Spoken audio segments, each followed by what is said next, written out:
Welcome to the Boring Podcast. Tonight we'll calmly talk through something that happened, perhaps, or didn't. If this helps you drift off, we've done our job. Feel free to do nothing at all. Yes, welcome. Tonight we'll discuss something quite ordinary, something you might encounter every day, or perhaps not. We'll explore it in detail, or at least what constitutes detail in our rather particular way. This will likely not be stimulating. The topic, in its unexciting entirety, is desk lamps, specifically the mechanisms by which they are made posable. Or, how shall we say, how their necks are constructed to facilitate adjustable positioning, perhaps. Desk lamps. Illuminating the mundane. A pool of light on a desk, perhaps a table. Shining on papers, maybe a book. Possibly nothing at all. These humble light sources, they come in many forms. We won't be talking about all of them, of course. Just a small aspect. A very small aspect, in fact. We'll be looking at, or rather, talking about, their necks. The things that connect the light bit to the base bit, you see? Not very thrilling. Not thrilling at all. We'll be focusing on the different kinds of necks these lamps possess. Some are stiff and unyielding, fixed in a single, unwavering position. Others are flexible, adjustable, capable of bending and twisting, directing their light in a variety of directions. Though this movement isn't particularly dynamic, you understand. It's a slow, creaking adjustment, often requiring some effort. The kind of effort one exerts while half asleep. That's the kind of movement we're dealing with here. Not sudden jerks or swift repositioning, but slow, deliberate, and, dare I say, rather boring adjustments. Indeed. We will, perhaps, contrast and compare. We'll talk about the fixed necks, those rigid, unmoving stalks of metal or plastic. Then, we'll consider the adjustable ones, with their various mechanisms, their hinges and swivels.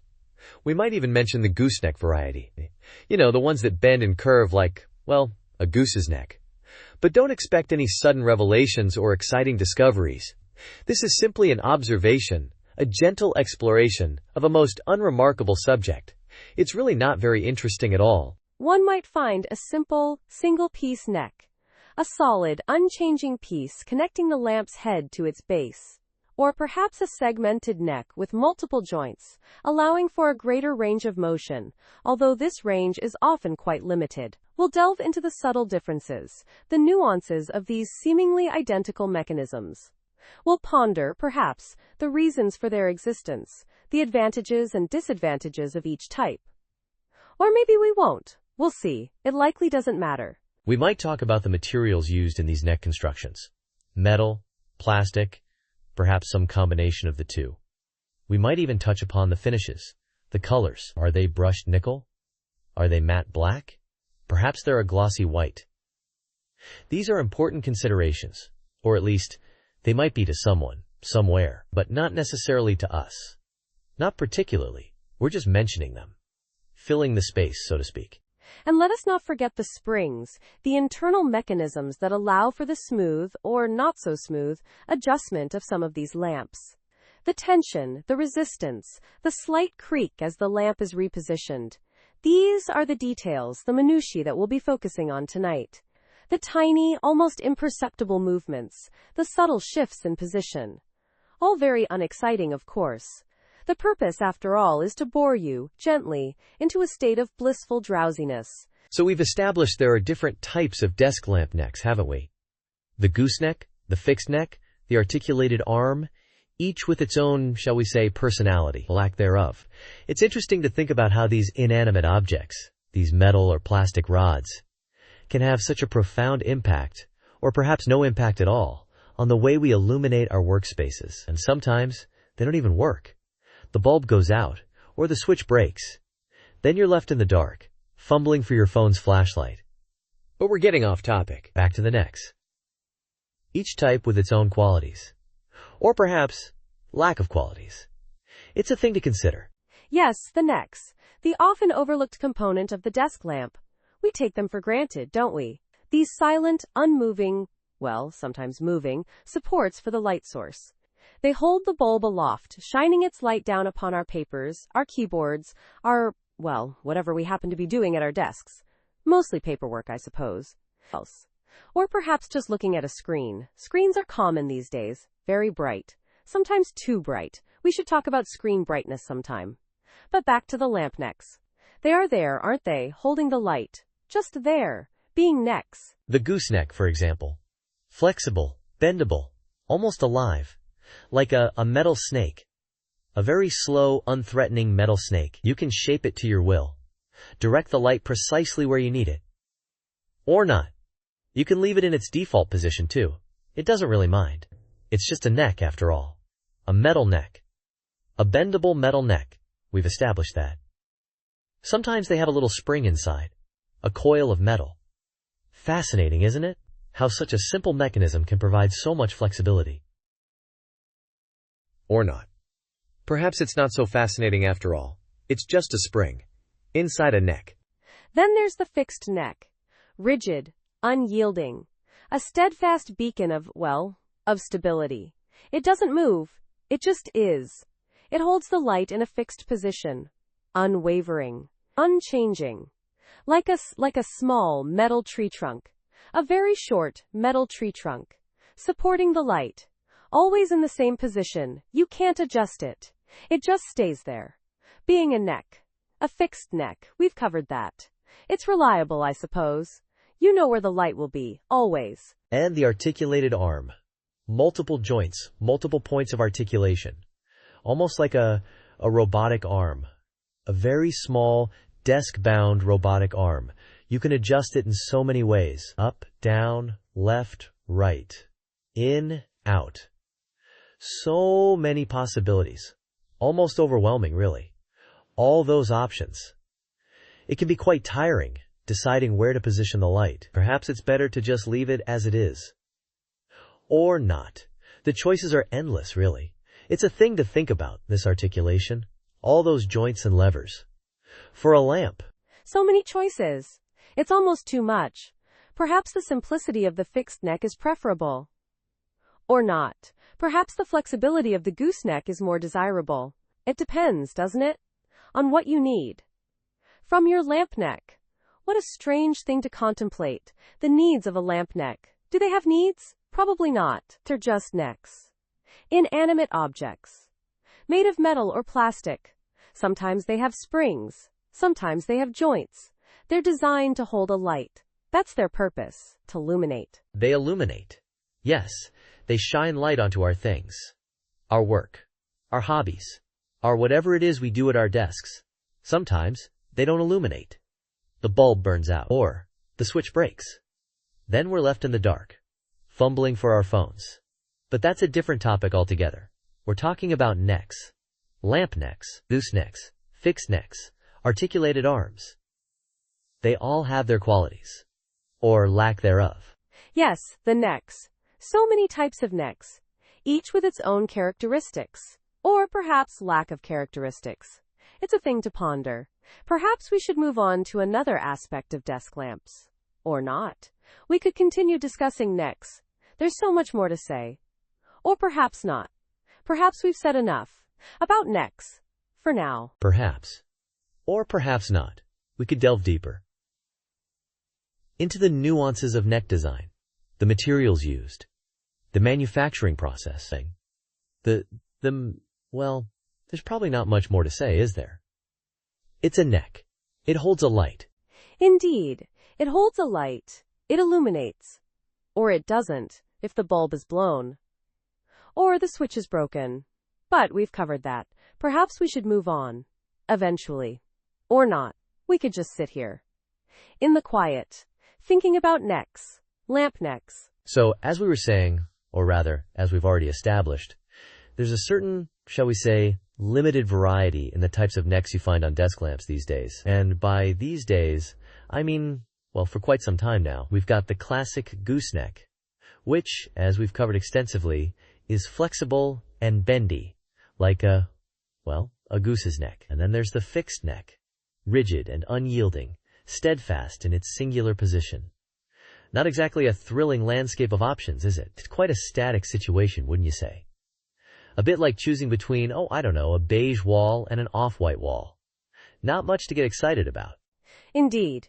A limited selection, as you've pointed out. We have, of course, the adjustable gooseneck variety, allowing for a certain, if limited, degree of positioning. One can bend it, shape it, contort it, within the constraints of its inherent gooseneckness. And then, on the other end of the spectrum, as it were, the fixed neck, unmoving, unyielding, resolute in its stillness. A study in contrasts, one might say, although not a particularly dynamic one. It's a rather static comparison, really, like comparing, say, a still pond to a slightly less still pond. Not a lot of dramatic tension there. Precisely. The gooseneck, with its flexible nature, permits a range of adjustments, a spectrum of positions. It can be curved, straightened, or angled, offering a modest degree of customization. Whereas the fixed neck, in its unwavering rigidity, remains, fixed, unchanging, constant. It is what it is, and it will not be other than what it is. It's a rather limited binary, really, like choosing between, a slightly warm gray and a slightly cool gray. Not a world of difference. Yes, the options are, shall we say, circumscribed.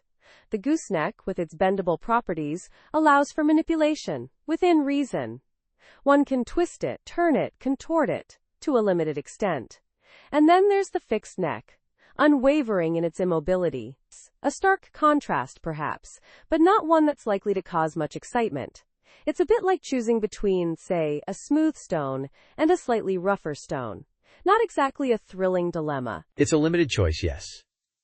Gooseneck, flexible, adjustable. Fixed neck, inflexible, unadjustable. Two options, really, in the world of desk lamp necks, and they are, as we've discussed, quite different. Yet, in their own way, they both serve a purpose, illuminating the desk space, though with varying degrees of positional flexibility. It's like choosing between, say, a plain white sheet of paper and a plain white sheet of paper with a very small, almost imperceptible crease. Indeed. Limited options, yet each with its own inherent characteristics. The gooseneck, bendable, adaptable, within its limitations. The fixed neck, steadfast, unyielding, in its permanent position. A study in contrasts, although not a particularly vibrant one. A bit like comparing, say, a glass of water at room temperature with a glass of water that's perhaps a fraction of a degree cooler. Not exactly a dramatic temperature differential. A minimal selection, to be sure. The gooseneck, curved, pliable, adjustable. The fixed neck, straight, rigid, unmoving. Two choices, essentially, in the realm of desk lamp neck design. And within those choices, a limited range of possibilities. It's like, imagine a blank canvas, and then another blank canvas. Not much to distinguish them, is there? Precisely. A circumscribed selection. The gooseneck, bendable, adaptable. The fixed neck, unmoving, unchanging. Two options, fundamentally, in the world of desk lamp necks, and each with its own set of, shall we say, limited characteristics. A bit like choosing between, say, silence and a slightly quieter silence. Not much of a difference, really. Not much at all. We've covered the essential points, I think. Gooseneck versus fixed neck. Flexibility versus rigidity.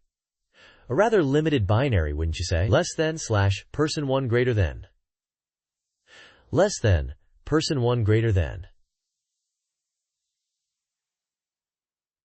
Now moving on to the, shall we say, adjustability factor.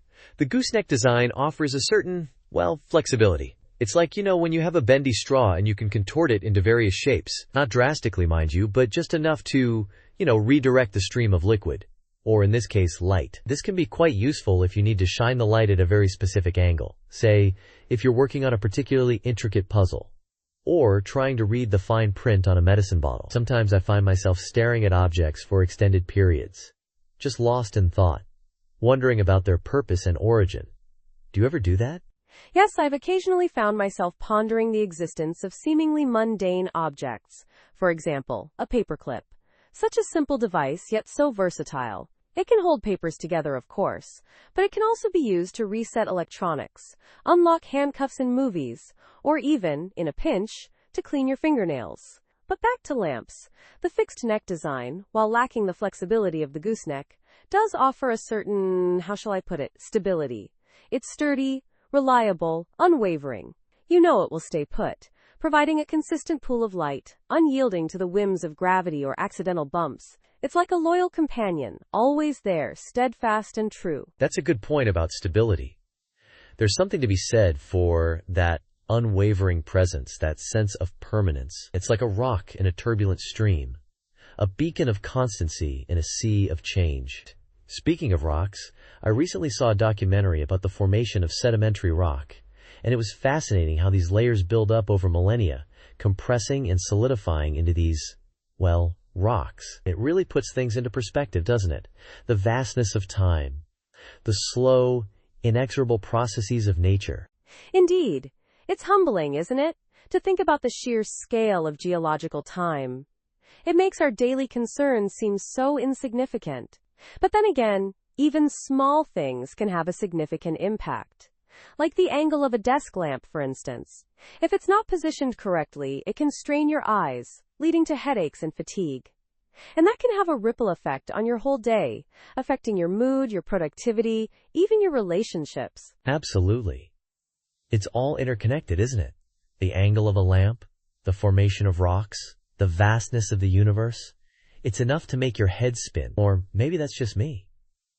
Sometimes I get dizzy just thinking about all the things I need to do in a day. Making a grocery list, returning emails, watering the plants. It can be overwhelming. I can understand that. The weight of daily responsibilities can sometimes feel heavy, like a stack of unread books on your nightstand silently judging you, or a pile of laundry waiting to be folded. It's the accumulation of small things that can sometimes feel the most burdensome. Even choosing the right type of desk lamp can be a surprisingly weighty decision. It really can be. And then there's the question of the bulb itself. Incandescent, LED, halogen. Each has its own pros and cons, its own unique characteristics, the color temperature, the energy efficiency, the lifespan. It's a whole other layer of complexity to consider. I once spent an entire afternoon researching different types of light bulbs. It was surprisingly engrossing, in a rather dull sort of way. I can imagine. The world of lighting is surprisingly complex. From the humble desk lamp to the elaborate chandeliers in grand opera houses, there's a whole spectrum of illumination to explore. And then there's natural light, of course. The way the sun filters through the trees, the soft glow of twilight, the stark brilliance of a midday sky. It's all quite fascinating when you stop to think about it. So we've talked about the fixed neck, the adjustable neck, the gooseneck, and the spring arm. And, thinking back to the fixed neck, it's just so fixed. There's not a lot to say about it, is there? It just stays put. It doesn't move. It holds the lamp in one position. And that position is predetermined by the manufacturer. They decided where the light would go. And that's where it stays. Unless you move the whole lamp. Which is a separate action altogether, not really related to the neck itself. Just repositioning the base. Anyway, fixed necks. Simple. Unmoving. Static. Right. The fixed neck. Stationary. Unchanging. A constant in a world of variables. You know where it is. You know where it's going to be. Tomorrow. Next week. Probably. Unless someone moves it, like you said. But even then, it's still a fixed neck. Just in a different location. Performing the same function. Holding the lamp. Shedding light, presumably. Assuming the lamp is on, of course. Which it may not be. We haven't really specified whether the lamp is on or off in these scenarios. It could be either. On or off. The neck doesn't really care. Then there's the adjustable neck, which does offer a degree of movement. Unlike the fixed neck, which, as we discussed, doesn't move. The adjustable neck allows for some adjustment. Up and down. Perhaps side to side. Depending on the specific design. Some have more range of motion than others. Some click into place at specific angles. Others move more smoothly. A continuous range of motion. It's all very adjustable. Providing options. Flexibility. Within a limited scope, of course. It's not infinitely adjustable. There are limits. Constraints. Boundaries. Adjustable, yes. Changeable, adaptable. To a certain extent, not completely, but more so than the fixed neck, which is completely unadjustable, a key difference, worth noting and renoting. Because it's a fundamental distinction between the two types, fixed versus adjustable, static versus dynamic. Although even the adjustable neck isn't truly dynamic, it's more semi-dynamic. Perhaps. Or maybe just adjustable. That's probably the best word. Adjustable. The gooseneck. Now that's a different beast altogether. Flexible, bendable, posable. You can shape it, mold it, contour it to your desired configuration. Within reason, of course. There are limits to its flexibility. It can't be tied in a knot, for instance. Or at least, not easily. And probably not without damaging it, but it does offer a wide range of motion. Much more than the adjustable neck, which, as we discussed, has limited adjustability. The gooseneck, however, is much more free-flowing. The gooseneck, yes. Pliable, malleable. Like a goose's neck, I suppose. Hence the name. A fitting name, descriptive. Accurate, it bends, it curves, it twists, which gives it its material properties. Metal, usually. Sometimes plastic, but usually metal, which gives it a certain firmness, despite its flexibility. A paradox, of sorts. Firm yet flexible. Rigid yet pliable. And then we have the spring arm, a more industrial option perhaps, often seen in workshops and garages. A bit more heavy-duty, robust, sturdy, designed for heavier lamps or for situations requiring more reach. The spring arm extends and retracts, moves in and out, up and down, side to side, a wide range of motions. Similar to the gooseneck in its flexibility, but with a different mechanism. Springs, coils of metal, providing tension, resistance, support. The spring arm, yes, functional, utilitarian, practical, not particularly aesthetically pleasing, but effective, efficient, purpose-built, for tasks requiring a robust and flexible lighting solution. The springs, yes, they provide the springiness, the bounce, the give and take, the ability to extend and retract, to reach, to reposition, to hold the lamp securely in place, even when extended, even with a heavy lamp. A testament to the power of springs. So we've touched upon the gooseneck, which is of course a flexible neck, a bendable neck, the kind you can adjust to your liking, to your preference, to the exact angle you desire, or perhaps don't desire. And that lack of desire is perfectly fine. Sometimes you don't want a specific angle. Sometimes you just want a light. And that's acceptable. We're not here to judge your lighting preferences. Not at all. We're just here to discuss them. In great detail. In painstaking detail, in fact. The gooseneck, as we've established, is flexible, bendy, adjustable. Like a friendly metal snake, a very still and unmoving metal snake, that provides light. Just a thought. Yes, the gooseneck. A classic design. A timeless classic, one might say.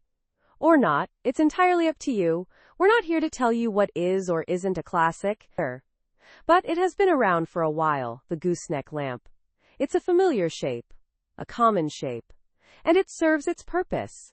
It illuminates, it brightens, it takes away the darkness, or some of it, at least, depending, of course, on the wattage of the bulb, which is something we can discuss later, perhaps. Or not. We can also discuss the color temperature of the bulb. Warm white, cool white, daylight. So many options. It can be overwhelming. But we'll get there, eventually. Now, the fixed neck, the rigid neck, the unyielding neck, the neck that does not bend, that does not sway, that does not give way to pressure, the unwavering, steadfast neck, this is a different type of neck altogether. It is not flexible. It is not adjustable. It is fixed.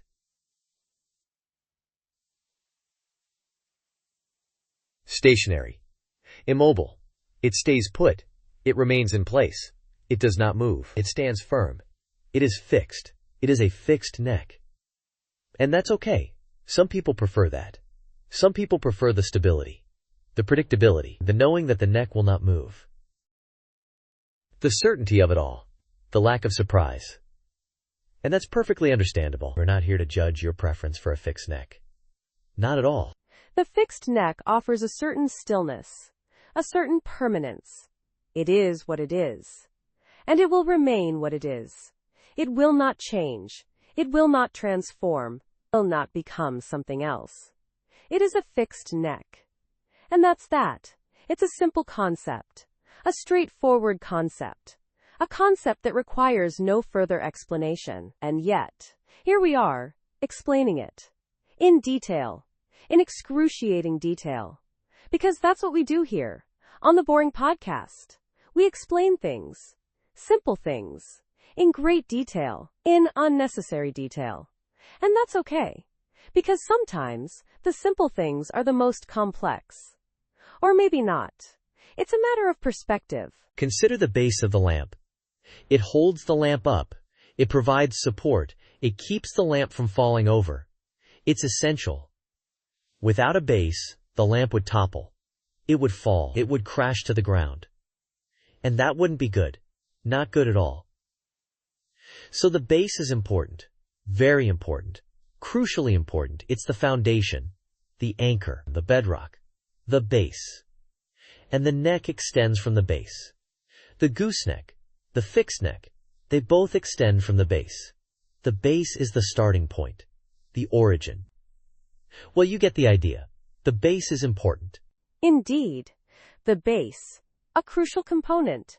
Often overlooked. Often taken for granted.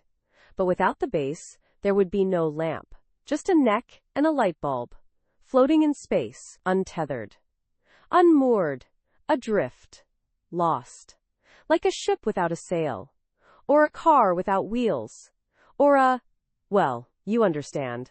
The base is essential. It grounds the lamp. It gives it stability. It provides a foundation. A solid foundation.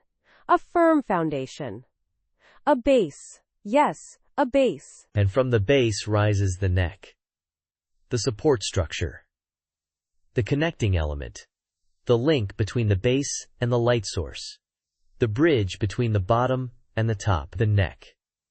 Whether it's a gooseneck, a fixed neck, or some other type of neck, it serves the same purpose. It connects the base to the light. It holds the light aloft. It elevates the light. It raises the light up. Up, up, up. Into the air. Into the room. Into the light. And what about the shade? The shade is important too. It directs the light. It focuses the light. It shapes the light. It controls the light. It tames the light. It softens the light. It diffuses the light. It shades the light. Hence the name, shade. It's a simple name, a straightforward name, a descriptive name, a name that tells you exactly what it is. A shade. It shades the light. It provides shade. From the light. It's a shade. Yes, the shade. We could talk about shades for hours. The different shapes, the different sizes, the different materials, the way they filter the light, the way they cast shadows, the way they shade. But perhaps we'll save that for another episode. Or not. It's entirely up to you, the listener. We're just here to talk about lamps. And necks. And bases. And shades.